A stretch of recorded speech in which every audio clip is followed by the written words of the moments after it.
Hey guys, so welcome back to the channel. Today I'm going to be talking about my family's experience going to Walt Disney World in July during a pandemic, and I've posted all my vlogs or videos, and I posted the full video recently, so I decided to talk about my experience because in the videos I didn't really talk about what it was like there. So I'm going to be talking about all that in this video. But before we get on the video, make sure to press that like button, comment down below if you would ever consider going to Disney World during a pandemic, and subscribe to my channel. Turn the button from red to green, click the bell to get notified when I post a video. Now let's talk about my family's experience at Walt Disney World. Alright, first of all, I'm just going to talk about what we did. So we stayed at Pop Century, and I love Pop Century. Pop Century is my favorite hotel. When we were growing up, we always went to Pop Century. We never went to the big expensive hotels, which I personally didn't care about. I liked going to Pop Century. I thought it was really fun, and we usually stay in a different decade every trip, which is also pretty fun. So we went to Pop Century this time, and what we had to do is however many days you're in the parks, that's how many nights you have. So if you stay 5 nights, then you go into the park 5 days. So that was a little different because I think we have stayed one more day than night. So usually we'll do 6 days and 5 nights or something like that. But for this trip, you have to have the same amount of nights and days. At least that's how it was for us. Again, I don't know what it's like now. I think it's a little different than it was back in July. Now in September, November, I think it's a little crazier. But for us, we had to stay 5 nights and 5 days, and so that's what we did. So we went to Magic Kingdom, Hollywood Studios, Animal Kingdom, Hollywood Studios, Magic Kingdom. And I'm going to talk about why we didn't go to Epcot in a little bit. But I just wanted to say what our schedule was, and that we stayed at Pop Century, and that was where we went during the week. Alright, so the next question is, what was all open when we went to Walt Disney World? So obviously there have been things online saying certain places aren't open at Walt Disney World, and basically all the rides were open, I'm pretty sure. I can't think of a ride that wasn't open. It was mostly just stores and restaurants that were just really small. For example, Casey's Corner was closed when we went because it's very small, so it's hard to socially distance in there. So I can understand why they were closed. Stores, I think there were a good many stores that were closed at Hollywood Studios. I think they were just small, or they just didn't need to open them, or I don't know why, but that's all that wasn't really open. I can't think of any rides that weren't open then, except for rides that are being built or redone or whatever. But yeah, so that's what wasn't open when we went, and I think that it was it didn't take away from anything. It still felt like a complete trip, even with a few things not being open. Alright, next I'm going to be talking about the park hours and how that affected our trip. So, obviously before this pandemic and everything, at the beginning of the year and before, the park would usually open around 8 or 9 and then close midnight. Sometimes they would close, even later, 1 a.m., 2 a.m., just depending on what the day is. But now the park hours were very limited. When we went, I believe they were open 10 hours. I think one was open 9 to 7. Another park was open 8 to 6. I can't remember which ones were which, but it was like that. They were open about 10 hours, and I think maybe now it's open a little longer, but when we went, it was 10 hours. And I know for some of my family members, that was something that almost made us not really want to go, just because the parks weren't really open at night and anything like that. So we knew we had to come in early to the hotel and that kind of stuff. But for me, I feel like you can do everything in 10 hours. you can do things like twice in some parks. For example, Animal Kingdom, we didn't stay all 10 hours. I think we maybe got there around the time when it opened. And then we left around like the afternoon, and we just went back to the hotel and rested the rest of the day, and we got supper at Pop Century. But we rode like Expedition Everest like 5 times or 6 times, because we don't do much in Animal Kingdom. We did the safari ride, we did Calibre Rapids, we did some of the trails, we did a bunch of things there that we've never done. But yeah, we rode Expedition Everest like 6 times, but we didn't even have to use the 10 hours of park time to do everything that we wanted to do, which was great. And I know for parks like Magic Kingdom, it can be a little bit more difficult to do everything in 10 hours, ride all the rides, eat at your favorite restaurants. You know, sometimes you just have to chill, go shopping. It's hard to do all of that in 10 hours, but that's one of the reasons we go to Magic Kingdom twice. In every trip we usually go twice. We'll usually go like the first day and the last day. And then when we used to have Park Hopper, they don't do Park Hopper anymore because of like people coming in. They don't want people going to one park and going to another, and them not knowing how many people are in the parks. But we used to have Park Hopper, so we used to go to Magic Kingdom even more. But now that there's no Park Hopper and you can only go to one park per day, we only went to Magic Kingdom twice and Hollywood Studios twice. But that gave us an opportunity to do everything that we wanted to do in those 2 days. So it was all okay. So having the hours reduced was really fine for us. We were good with it. We didn't really care. We didn't even stay in the park all 10 hours in some parks on some days. So it was all okay. So I was fine personally with the park hours being reduced. It didn't really affect our trip too much. So yeah. Now I'm going to be talking about why we didn't go to Epcot on this trip. So, like I said earlier, we went to Magic Kingdom, Hollywood Studios, Animal Kingdom, Hollywood Studios, Magic Kingdom. So we went to Hollywood Studios and Magic Kingdom twice, Animal Kingdom once, and we did not go to Epcot at all. Except for when we rode the Skyliner. We rode the Skyliner from our hotel, I believe. I think we rode from Hollywood Studios to our hotel, maybe to Epcot. I don't know. We got to Epcot on the Skyliner, but obviously we didn't go in because we didn't reserve park tickets for that park. So I saw Epcot. I was really close to Epcot, but we never really went inside of Epcot. So when we were planning our trip, we planned it about a few weeks ahead of when we were going to leave. We planned it really quick. We were really deciding on whether we wanted to go to Epcot or Animal Kingdom. We were only going to do the 5 days just to kind of keep it kind of cheap. I know Disney's not cheap at all, but we just didn't want to go 6 days because it was a lot more expensive. So we were deciding what parks we wanted to do, whether we wanted to do Hollywood Studios twice, whether we wanted to go to all 4 parks or just Animal Kingdom or just Epcot. And so we really it all came down to which part we rather go to and which one has more attractions that we would rather do. For Epcot, the only thing that I personally really care about is Test Track. I feel like I could do without the other rides. And the only thing about Test Track is it's not always open. It's closed every now and then. Sometimes it just closes during the day because it has issues. So that was something we thought about. Soarin', I feel like I can do without. There's also Flight of Passage at Animal Kingdom, which can like replace Soarin', so you're still getting that like flying ride in. And then there's nothing else we really do at Epcot. We really don't do the world thing. I feel like if we went, we would be able to do everything in there, but that's just not something that we do a lot. We usually just ride like the Frozen ride maybe. The Three Caballeros ride, we'll do that. But other than that, that's all we do in the World Showcase. And that's all we do at really Epcot that we really like to do.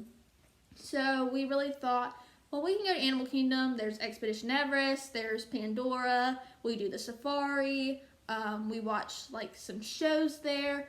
There's like a bird show, like the Up bird show, that we do. So overall, we decided that we'd rather go to Animal Kingdom than Epcot, and that's why we did not end up going to Epcot for this trip. Next, I'm going to be talking about what rides that were new to us when we went on this trip, rides that we'd never ridden before. So I'm pretty sure the only new rides we rode were both at Hollywood Studios, and that was Mickey and Minnie's Runaway Railway and Star Wars Rise of the Resistance. And both of these rides became like my top 5 like new favorite rides ever. And I just really enjoyed these. We got to ride Mickey and Minnie's ride probably like 4 times maybe out of the 2 days we went to Hollywood Studios. And same with Rise of Resistance. We got to ride it twice. We rode it once each trip because you can only ride it once during a day. Sorry if you can hear my dog, he's playing. But we got to do Rise of Resistance once each day, and that was one of my new favorite rides ever. I feel like it just incorporates so many different parts of rides, so it's like a all-in-one kind of thing. And then Mickey and Minnie's Runaway Railway was more fun than I thought it would be. Watching videos, people use like smooth camera stuff, but it's actually kind of like rough, and it like shakes you up a little bit like in some parts, and I wasn't expecting that, so it definitely surprised me, and I actually liked it a lot more than I thought I would. So those were the only rides that were new to us, and that's something I really like about going to Disney, is usually every time we go, we experience something new. So that was our something new from this trip, is we got to ride 2 new rides at Hollywood Studios. Next, I'm going to be talking about wait times. Were wait times different? Were they longer? Were they shorter? And just what were they like overall at Walt Disney World? So first of all, I would say that wait times, it really depended on the ride. If it was a ride like that it was new, like Mickey and Minnie's Runaway Railway, it was always pretty long, but it moved pretty quickly. And then for just big rides like Tower of Terror, Rock and Roller Coaster, Space Mountain, Thunder Mountain, Splash Mountain, rides like that, they were always pretty long. They stayed kind of long. It really depended on what time of the day you went. In the morning, it's very usually short because no one's there. And sometimes during the afternoon, it gets a little bit longer. I would say they stayed kind of the same, maybe a little shorter because there's less people in the parks, but it's really hard to tell if you are going to Disney and you see a really long line. Like, don't be intimidated by it because there are social distance markers. I'm gonna have to stop for a second. My dog got his toy stuck under the couch, so 1 second. Alright. Anyway, don't be intimidated by long lines because there are social distance markers. So the line's going to appear a lot longer than it actually is just because there's space in between every party. So when you go, just get in the line, stick to it. The lines move pretty quickly, even with like the sanitation protocol they're doing where they clean every few hours the rides. Like, it doesn't take that long. I don't think we waited in the line that long. Maybe an hour at the most, and that was just for rides that are pretty popular, and the line wait did say like about an hour, so we were expecting that with the cleaning. So I would say wait times are pretty much the same, maybe a little shorter. It just depends on what time you get there. Alright, of course, with talking about going to Disney during the pandemic, I have to talk about the procedures that they take when you get there. Obviously, a mask is required when going into Disney. I wore a mask at all times. They do have people telling you to pull your mask up if it's down below your nose or anything like that. They're really on it. And I think that's pretty good. Like, it's great that they have these and they are enforcing them. So, yeah, you just have to wear a mask. So be prepared when you go. You do have to wear a mask. They do sell masks. So if you don't have them, they do have them in the parks. They have like medical masks and Disney mask, of course. I think they have medical masks. They might not. Don't quote me on that. And then also they have to check your temperature before you get in. If you or a person in your party has a high temperature, they put you in like a tent to cool you off just in case your temperature's high because of like the weather or you just got overheated. And then they check it again. If it's fine, then you can go in and your party can go in. If it is not and it is high and you're running a fever, you and your party have to leave. So me and my brother told my parents, like, if y'all have a fever, like, we're not with you, we're not in your party, and we're gonna head in, and y'all can go stay at the hotel. No, that's a joke. But none of us got a fever or anything, and we made sure of that before we left. We just made sure that we were feeling great, and that we felt fine, and all was good before we went. And then, also, if you have a fever, just take, like, a Tylenol or something, and then your fever will go down. Also, at the parks, another procedure they take is socially distance. Like I said, with the wait lines, they're social distance markers, and these markers are everywhere. They are in ride lines, they are in restaurant lines, and now I'm pretty sure they're even on the sidewalk for when they have cavalcades. So people have places to stand for cavalcades. So they're like, it's pretty easy to socially distance, especially when we went. It might be different now. I think that there's more people in the parks, maybe. But when we went, it was really easy to socially distance. And so I thought that it was pretty easy to go down there and be safe. They make it very safe with wearing a mask, hand sanitizer, social distance markers, temperature checks. It's very safe. And although I thought it would be awful wearing a mask in like summer heat in Florida, it really wasn't that bad at all. They do have places you can rest and take a water break, sit in the air condition. When you eat in restaurants, you can take your mask off, obviously. So there are a lot of chances that you can take a break. So if you feel that you're getting too hot, you can go to one of those places and take off your mask. And yeah, so I think with the pandemic protocols that they have, I thought that the experience was still really fun, and it didn't make it worse at all. I thought it was actually pretty fun, and it was very enjoyable. Alright, so now talking about something that I really enjoyed going on this trip, and that was the cavalcades. And I just talked about it a second ago, talking about how they have markers on where you can stand watching the cavalcades. For us, the cavalcades that we saw included princesses, Winnie the Pooh and friends, the ones from the block party, and then you had Anastasia and Drizella on top of the castle, on the back of the castle.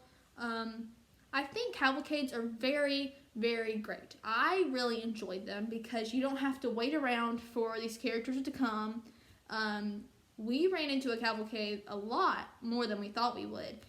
So you don't have to wait around for them. You're probably not ever going to miss it. You'll always see like one or two probably whatever day you go. But yeah, I thought they were really fun, really cool. You don't have to wait for them, so you don't have to take time out of your day to sit around and wait for something to happen in 30 minutes. The music just starts and they come out, and it happens very often. I'm pretty sure it happened like every 30 minutes or so, maybe every hour. I don't know. And then in Animal Kingdom, we saw the band people and the Mickey and Minnie characters and Pocahontas characters, I think, maybe. But we saw them a few times, and they're just in like one section, like in one river, and we saw them a few times. So I thought cavalcades were really nice. You don't have to take time of your day to watch them, and they're very quick, and they come out very often, so you don't miss them, and I just really enjoyed them. Alright, and now the question that everyone wants to know, was it worth it? And for me personally, was our July trip, not a trip now. I don't know anything really about trips now. I think it's a little bit more hectic and there's more people, or I don't know. But was our trip in July worth it? For me personally, it was 100% worth it. I love going to Disney. I'm always up for a Disney trip. And I really I honestly went into this trip with very low hopes, low expectations. I wasn't thinking it was going to be an amazing trip. I was really thinking of it just as a way to get out of the house. Like, I'd been, quarantining for months, and I was just ready to get out of the house and go on vacation. And that's all it was for me. It was just a vacation, and I ended up getting there, and it was so much fun. Just like a normal Disney trip. Well, with a mask. But it definitely wasn't how I thought it was going to be. I thought it'd be way worse than it was.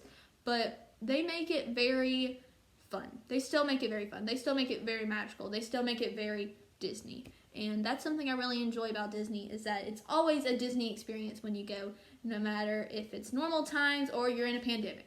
And so, yeah, I really enjoyed my trip, and I definitely recommend going. But again, just make sure that you are aware of everything that's happening and everything that's going on before you go. And yeah, so that's what my experience at Walt Disney World was like during a pandemic. Thank you guys so much for watching the video. I hope you enjoyed it. If you did, make sure to press that like button. Comment down below if you would ever consider going to Walt Disney World during a pandemic. And subscribe to my channel. Tell that from red to gray. Click the bell to get notified when I post a video. That's all for today, and I'll see you guys next Saturday. Bye!